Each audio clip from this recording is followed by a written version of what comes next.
Everyone, সবাই কেমন আছো? আজকে কি রান্না করছি আর কালকে কেনই বা আমার টিটিনাস নিতে হলো, এই সবটা নিয়ে থাকছে আজকের ভিডিও। কেউ কিন্তু ভিডিওটা স্কিপ না করে পুরোটা দেখতে থাকো। আজকে জানো তো সকালবেলা উঠতে অনেকটাই লেট হয়ে গেছে, মানে সারা রাত আর কি ভাতের ব্যথায় আমি ঘুমাতে পারিনি। আর এদিকে দেখো মেয়ে কি সুন্দর অশ্বিনী গোসাইকে এঁকেছে। অনেকেই জানবে যে হরিচাঁদ ঠাকুরের আসল ভক্ত হচ্ছে অশ্বিনী ঠাকুর। যাই হোক, মেয়েকে ওইদিকে আমি পাঠিয়ে দিয়ে দেখো আমি এদিকে রান্না শুরু করে দিয়েছি। আর ওই যে বললাম সকালে আমি উঠতে পারিনি, এর জন্য মেয়েকেও পাঠাইনি। রান্না করছি সজনে ডাঁটা আলু দিয়ে, একটা কাতলা মাছ দিয়ে পাতলা করে ঝোল হবে, আর রান্না করব কলমির শাক। রান্না করতে করতে তোমাদের সাথে শেয়ার করি কালকে কি হয়েছিল। দুপুরবেলা তো বাবুর সাথে আমি ঘুমাই, মানে ছেলে যখন ঘুমায় তখন ওই পাশ দিয়ে না শুলে কিন্তু আর আমার ঘুম হয় না। তো আমি শুয়েছি, এখন দেখি দুপদাপ করে আওয়াজ হচ্ছে ছাদের উপরে। শেষ করবে না, বাইরে গিয়ে দেখি এক গাদা হনুমান আমার রান্নাঘরে সমস্ত মুড়ি ফেলে দিয়েছে, যত যা ছিল কৌটোয় সব ফেলে দিয়েছে।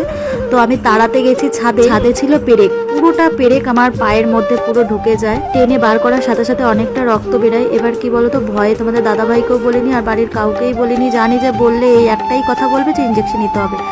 আর ইঞ্জেকশনে যে কি ভয় পাই একমাত্র আমার বাড়ির লোকেরাই জানে যে আমি ইঞ্জেকশনে কতটা ভয় পাই। বলি মাকে ফোন করেছিলাম, মা ব্যাপারটা তখন চুপ করে থাকলেও রাত্রির বেলা দেখি জামাইকে ফোন করে মানে বলছে যে তুমি তাড়াতাড়ি ওকে নিয়ে ডাক্তারের কাছে যাও, ভয়ে তোমাকে কিছু বলেনি, তাড়াতাড়ি মানে একটা টিটিনাস নিয়ে আসাও।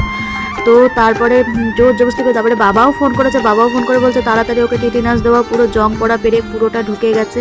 মানে অনেক কিছু বুঝিয়ে বাজিয়ে তারপরে ও তো শুনে, তো তারপরে তাড়াতাড়ি খেতে বসেছি।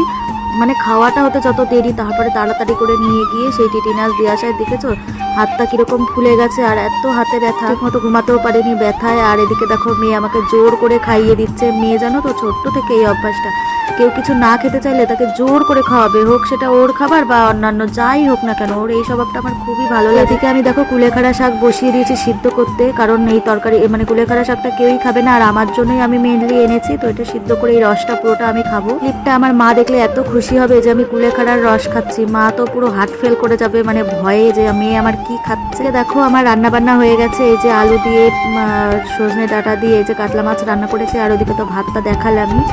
আর হচ্ছে করেছে তোমার পেঁপে আলু ভাজা, আর অনেকটা পেঁপে ছিল তো ভাবছি নষ্ট হয়ে যাচ্ছে, আর এদিকে ছেলেও তো ভালো খায়, তো ওই জন্য একটুখানি পেঁপে আলু ভেজেছি। আর এদিকে কলমি শাক বেশি করে রসুন আর কালো জিরে আর কাঁচা লঙ্কা দিয়ে ভেজেছি।